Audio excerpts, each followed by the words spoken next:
Cambodia mourns its founding father, Norodom Sihanouk. The former king died in October, aged 89. More than 3 months later, huge crowds of Cambodians thronged the streets of the capital, Phnom Penh, to pay their respects. I came here today with sadness, and I recall his work to build the country. I really regret that he did not live longer.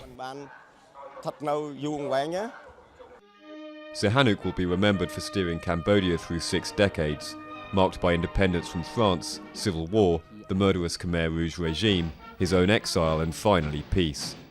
Many elderly Cambodians credit him with overseeing a golden age of political stability in the 1950s and 60s, but he also had a dark side.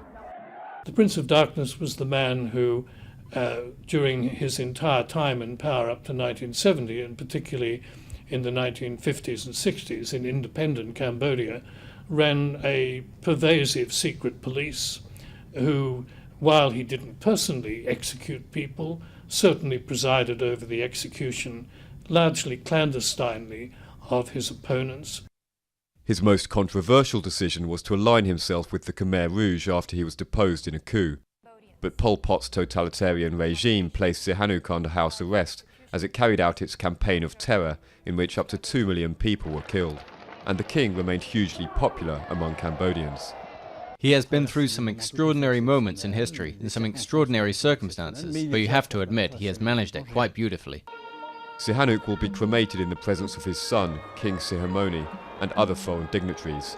His ashes will be kept in a golden urn in the royal palace, in line with his wishes.